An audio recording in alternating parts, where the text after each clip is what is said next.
This is how fast things are changing. This is the information age. If you're operating by old ideas, you're obsolete. You begin the game by, identifying your dream. I think that's really where it all starts.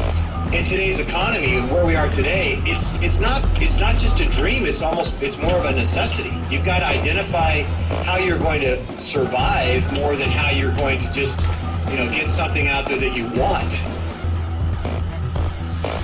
Here I am in New York City, financial capital of the world, surrounded by millions of people, most of whom will spend their entire lives working hard for money, but will have very little to show for it at the end of their life. How many people are pissed off? Hate being told what to do. You have to fail fast. No one can steal my dream. You can count on the government destroying the dollar. All currencies have eventually gone to zero. You cannot save your way to retirement. If it's too complex for us, what do we have to do with our money? We have to give it to them. It was pure hopelessness. It was just 100% survival. Somebody's buying it. The public isn't buying it yet, but somebody is. How bad do you want it? That's the question. It's time to acquire. An unfair advantage. What is an unfair advantage? What you're about to learn may just change your life. It's showtime, baby. Let's hit it. The greatest opportunity in the history of mankind is here. We're in the greatest economic change in the history of the world. This is going to be the biggest wealth transfer in my lifetime. We've got an entire society that has been built up over the years with the idea that financial institutions are a better place to put your money than to take control of your own life. If you have a solid financial education, taxes, debt, inflation, and retirement can make you richer, not poorer. The rich will get richer and the poor and middle class gone.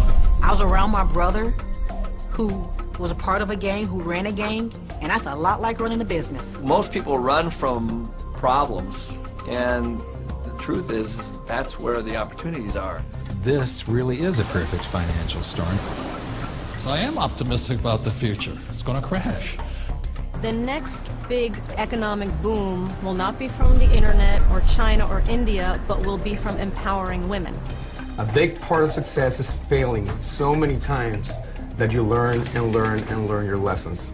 Robert says all the time that if you're not being successful, it's because you're not making enough mistakes.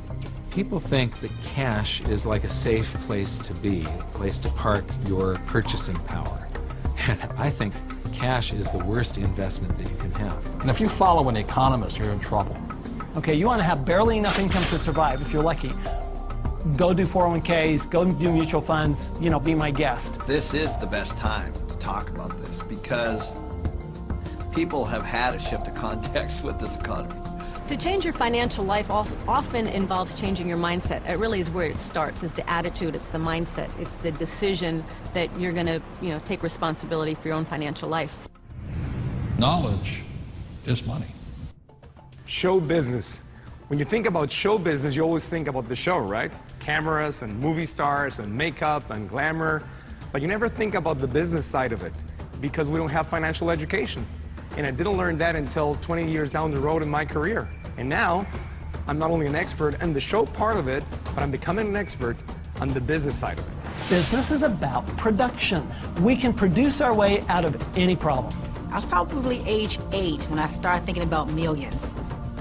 The very, very first step is you've got to select your dream, because taking control of your financial life starts with a dream. There's got to be a bigger purpose than just making money. If you don't have something that is bigger than you, a dream, a huge dream, you're going to quit. Your friends and who you hang out with, whether you're a child or whether you're an adult, will dictate your destiny and your future.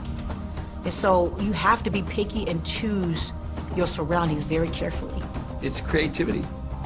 It's brainstorming. It's being around like-minded people. People have so many emotions attached to money.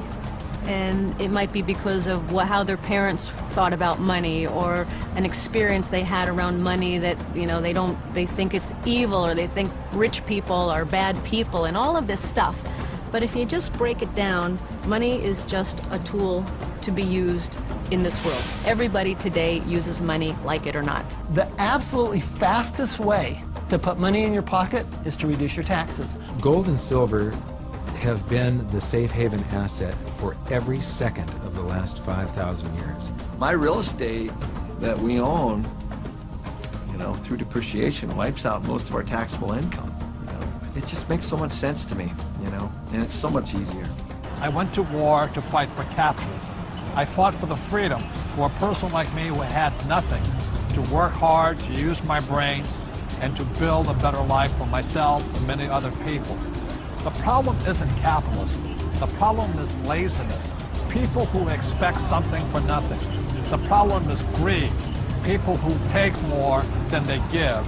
And the problem is ignorance, an education system that thinks that money is the root of all evil. It's ignorance, it's financial ignorance that has caused so much of this problem, not capitalism.